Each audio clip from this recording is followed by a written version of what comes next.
Hi, everyone. Thanks so much for joining us here on the Daily Racing Form YouTube. I am Gino Buccola alongside David Aragona. If you can, subscribe below. You'll get alerted every time we have race previews just like this. And it's a big day out at Gulfstream Park on Saturday. We're going to move towards the back part of the card, take a look at race number 11. It's the inside information for fillies and mares, 4-year-olds and up, going 7 furlongs here. This one is kind of in the middle of a lot of the big late exotics, too. They put this one right there towards the back end in between some of the Pegasus races. So a very important race if you want to play some of those late pick fours and pick fives. You have to be right about this one. A very talented filly to the outside, David, in Emery, who has done so little wrong in her career. I'm sure she's going to take a lot of support. Nick Style, kind of a wild card. This is a Florida bred who has done some of her work against state breds and not really sure how good she might be. And you also have last year's winner in here, Olivia Dazzling, who I think beat a softer group last year. But if you're just looking at speed figures, she certainly fits on speed figures.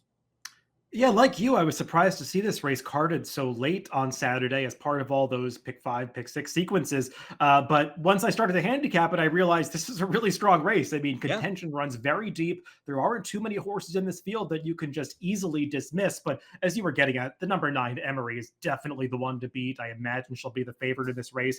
Just really has run nothing but strong efforts in all of her prior dirt sprints. Let's see what the Timeform US pace projector tells us about how this thing will set up. Mystic Lake, very, very honest, and it feels like 7 furlongs is probably a pretty good distance for her because mile and 16th is a little beyond her scope. Nick Style, she's been really good. I always want to say he with Nick Style too, but Nick Style, she has been very good. She's only lost one time, and she's been forward in a lot of those races. Could see Muccia wanting to hold that position down on the inside too. So I think some of those, Emery, pretty versatile from the outside. Yeah, I mean, there definitely is some speed in this race between the two horses that are shown forward on the pace projector, but it's not like they have to be burning it up on the lead. I mean, I suppose those two could tangle, but Nick Style did show a new dimension in her most recent start. Safi Joseph has another horse in here, Hall and Ice, who has shown some speed on occasion. And, the two horses on the outside, Olivia Darling and Emery, they've shown speed in different starts of their careers, but I think the outside post positions allow their jockeys to sort of play the break and see if anybody inside is going. Let's meet the field here, starting with the number 1 from the inside, Muccia, who comes off of a win against Softer at Tampa Bay Downs last time out. Visually, it was a pretty nice win, David, because she was part of an early pace. They were battling. She backed off. She sat behind. She angled around. She was geared down. She did what she was supposed to. It was what you're supposed to do, beating a softer group. But she's going to have to step back up here. And when she faced Emery in the Raven one, she was no match for Emery. She has traded decisions with rival Hull and Ice in here. Do you think she fits with this group? Nice job on the pronunciation there, There we go. Gino. We'll Got it see how right this many times. Yeah, we'll time. see how many times Pete Aiello has to say this name on Saturday if she's able to stay in the mix for her entire trip, because she can be a little bit up and down. She's definitely got some issues with consistency. Her poor effort in the Raven run two back, where she was so far behind Emery at the end, she got kind of steadied on the backstretch. To me, it wasn't enough of an excuse to totally forgive that performance. And while she got the confidence boost last time, it just wasn't a very fast race. So she's landing in a pretty tough spot here. Nick's Style was the heavy favorite facing Florida Breds at Tampa Bay Downs last time out. There were a couple anxious moments there, David, where it looked like the horse was kind of having to be asked a little bit to keep Mhm. up, and then did respond and was able to kind of push through, got a nice opening along the rail, and it was ending up an easy W. But prior to what we're seeing here, if you back this horse as a heavy favorite, you probably got a little bit nervous for a few moments. Ended up beating a horse named R Disaster, who came right back to win at Gulfstream Park, optional 25 first level allowance, and earned a 92 buyer in winning that race next time out. What do you think about Nick's Style in here? Yeah, I'm kind of two minds about that last race. As you say, there's an argument that speed figure of an 85, the buyer could be bumped up a little bit because the runbacks have been strong. And, on the surface of things, you would say it's a positive that she showed the versatility to rate off the pace and come through along the inside, something she hadn't really done before. She had looked like more of a one dimensional front runner. On the flip side of that, though, she looked like she was supposed to be the speed last time. She kind of lacked her usual gate speed from the inside, had to be ridden into the race, as you said, gave the better some anxious moments. If she tries to pull that same trip here, or the horse just wants to run that way, I could see her maybe getting shuffled back a little bit behind the legs of Muccia and Hall and Ice, and then she's in a difficult position. So Yeah. I don't. I think the giving her rider more options isn't necessarily a positive thing in this race. So I wasn't sure what to do with her here. The next horse, Sterling Silver, I thought was kind of interesting because this is a horse who's a stakes winner, multiple graded stakes placed, and has actually crossed the wire first against graded stakes company back in the 2023 Gallant Bloom. Was part of a double DQ that day, something you don't see all too often. And she does have 7 career victories from 6 to 7 furlongs. So while you've seen her going longer a little bit in her last couple starts, she's been at her best going right about this distance. She needs a little bit of pace help though, so she's kind of dependent on that. But if they go really fast early on, there could be versions of this race where she comes closing late. Is she just good enough to be there with the top few? You had to remind me of that double DQ. That was a I know. painful one That for was a me. bad The one. one that was kind of hard to justify, I believe, in It at least was. my opinion, in retrospect. Anyway, yeah, Sterling Silver, she's just run really well in these types of races over a long time. Doesn't always win them, and she's a New York bred who has done a lot of her stakes winning against state bred company. But I will say her last couple of efforts are better than they look. She's not really a mile and an eighth horse, and she actually ran really well going that distance too back. And last time, December 27th at Aqueduct, one of the strongest rail biases that we've seen recently, and she got a tough trip, 3 to 4 wide every step of the way against the bias, and was still running on at the end. So she's in better form than it appears, but she's still going to need pace to close into here. Holland Ice is a stakes winner who's proven at Gulfstream Park. Her Azalea was good back in July of 2024. But even that race, when she wins really impressively, she beats Muccia that day. She's still going to have to get faster on the speed figures to probably contend with Emery and maybe a horse like Nick Style and some of the other top ones in here. Can you see her continuing to improve or, getting right there with a group like this? Yeah, kind of interesting. Safi Joseph elected to kind of take her back to her roots last time, going to Oaklawn because she is an Arkansas bred who began her career there for different connections. And that gave her a confidence boost. She beat a weaker field that day. But then you go back to her prior tries against Graded Stakes Company, and they do leave something to be desired. I didn't love the ride that she got in the Raven Run. It seemed like Luan Machado was just convinced that he had to get this horse way off the pace for her to be effective, and she didn't run well that way. But still, even her race in the Azalea, it kind of sticks out like a sore thumb. It came out of nowhere, and she hasn't quite duplicated it since then. So I wasn't really too positive on her chances here. Dazzling move is a multiple stakes place filly. She was second to Nick Style back in November. That was her career best effort that day. And does kind of like you were pointing out with Hall and Ice, that one kind of sticks out. It really feels like one of the few races that would be competitive with a group like this. She does have a win at Gulfstream Park, which you always take as a positive here. Talk to us about Dazzling move. Yeah, she's had a lot of chances. She's got that one competitive speed figure, as you noted, in the pumpkin pie, where she was no match for Nick Style. I'm not exactly sure that I love Nick Style in this race, and Dazzling Move was easily defeated by her and has since progressed in 2 subsequent starts. So she feels like she might be in a little over her head. One of the real wild cards in this race is the next one. That's Jody's Pride, because this is a multiple stakes winner, grade one placed horse, won the first couple starts of her career, was a runner up, only beaten a neck in the Breeders' Cup Juvenile Fillies. And then she was off for a few months. She shows back up. She wins the Busher. So she wins 3 of her first 4 starts, only beaten a neck when she's defeated. She's in the Ashland. She's 7-1 behind Leslie's Rose, Just FYI, Impel, in a pretty tough group there. And then she's off from April all the way to November, and she shows back up in November and she tries the grass. So if you're just playing her off her last couple races, the form is tough to love, but we know she's a lot better than that, David. Yeah, she showed real talent as a 2-year-old, and while those were not fast races, they came so early in her career with natural improvement. You would expect her to get a lot faster by the time that now she's a 4-year-old.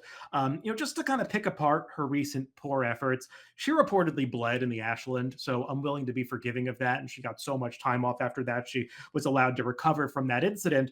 And then the turf try last time in the Pebbles, I'm not willing to just give up on her as a turf horse yet because she's got pedigree that says she is supposed to love the turf. Her dam side pedigree is all grass. And Joel Rosario, I mean, I love him as a jockey, but he can give some perplexing rides at times. I did not get why she was so far back in the early stages of that race, and she was really never in position to make any sort of run and kind of still managed to be fourth even despite the ride. she did not train great over the summer at Saratoga, was actually outworked by Scottish Lassie, who went on to that Frisette victory. But I watched one of her recent workouts, and she looked like she had really turned a corner and appears to be coming into this race well. And I imagine why Jorge Abreu was targeting such an ambitious spot with her, going back to the dirt. And I'm expecting her to finally take a step forward now that she's a 4-year-old. She's one of those horses, David. If you like another horse in a different race in one of the multi exotics and you're keying in, or if this is a race you're spreading, she's a really nice pick 4 or pick 5 horse to use because she'll probably be some value in here. She's kind of a Mhm. tricky read, but she's one of those horses who I definitely want to include in some of the multi exotics because she's a wild card, and I think it's still too early to give up on her as well. Mystic Lake, like you go through a few of these horses, and even when we have to put up our top 4 picks in this race, there's going to be a couple of them that get left out. Mystic Lake, it's really tough to knock the overall form. She's proven at Gulfstream Park. If you toss the turf race, toss the race where she's probably a little bit overmatched by Torpedo Anna, and she's a multiple graded stakes winner. She's very honest. The race is going a mile and a 16th. They're probably a little farther than what she wants to. I mean, her form really makes sense. She's just going to have to face a tough group and a horse like Emery, who's already gotten the better of her. Yeah, I mean, giving away a slight spoiler, I don't think either of us love this horse in this race, but I'm not going to be surprised when we're wrong, Gino, because No. you kind of go through this field and, you could see the scenario where Nick Style isn't aggressively ridden again, and her stablemate Hall and Ice doesn't go, and the two on the outside maybe are a little conservatively ridden, and suddenly that puts Mystic Lake on the front, Yep. controlling the pace, and we already know she is really tough to beat when she gets into that position. I think there are some others in this field that are slightly better than she is, and she's been flattered by circumstances a few times, but she might get the right kind of trip again. Yeah, I respect the heck out of her. Like you, I do just like others a little bit more. I think they have higher ceilings than her. We'll see if she gets the trip she needs. Olivia Darling, last year's winner, had some hiccups though in this year in May and July. I think she had a nice kind of bounce back performance against a pretty soft group back in November, and I like her a little bit in here because I think she might offer some value, but even for someone who likes her, playing her off of those good races last year, David, looking back at them, the speed figures are fine, but the company level and the horses who she beat, I just don't know how good they were. Yeah, she's the winner of this race last year on Pegasus World Cup Day, but you look at the field of that inside information versus this one, and this does feel like a way tougher spot than this race the year prior. And to get into the weeds a little bit on that race, that was a tough day to make speed figures, Pegasus World Cup Day last year, because there was this big gap between the inside information and the prior dirt race on the card. I think 7 races on the turf or synthetic in between them, and that was Speakeasy's maiden win, which went over a second faster than the inside information. And unless they were going to give Speakeasy like a 115 buyer, you didn't know what to do with it. I think they kind of gave them very similar speed figures. In retrospect, that inside information fig of 99 feels high. Every horse that's run back out of that race on the dirt, they've regressed by an average of 13 points. So I just feel like if you take that race out of Olivia Darling's PPs, for me, it makes her a little tougher to like in here. And then rounding out the field, Emery, who is 5 for 7 with a runner-up effort. The only time when she didn't finish in the top 2 was in her second start, going a mile on a sloppy track in the Grade 1 Fazette. Probably had multiple excuses there, reasons why she didn't run as well. Could have been going longer, could have been the sloppy track. But she's just a tough horse to knock overall. I think she's a horse who they'll all have to beat in here. The race kind of goes through her. She's pretty versatile. She has some speed, but I think she's best sitting just off with a little bit of a target in here. Talk to us about Emery. Yeah, her presence in this race in some ways is a little bit annoying because it's such a Yeah. competitive field. You can make a case for so many horses, and then you finally get to her in the past performances, and you're like, oh, well, Yeah. this one's pretty tough to throw out or Yep. tough to build a case against her because she just is so solid.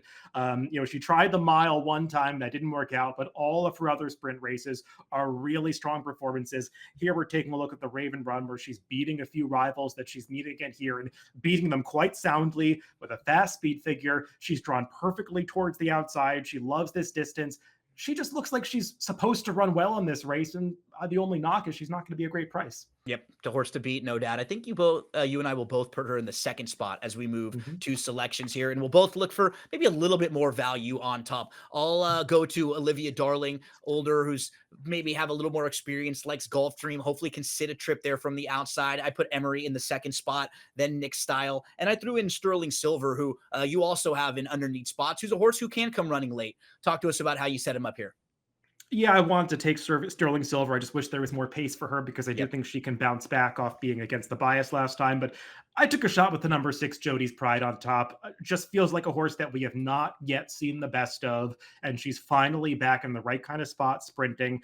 And I just think there's a better performance coming from her based on the glimpses I've seen of her in the morning. So hoping that Jody's Pride can get it off the layoff at a decent price. There's our thoughts on the inside information before we get out of here. Got to give a big shout out to Team DRF, Team DRF TV. Had a ton of videos this week for Big Day at Pegasus World Cup Day. Lucia and Bobby behind the scenes doing a fantastic job. David, I know you were a part of a lot of the videos too. Ashley, Mike Beer. I know Mike was not around this week as much, right? It was Brad that was filling in and helping us out. So thanks to the whole team on a busy week, and good luck to everyone out at Gulfstream Park this weekend.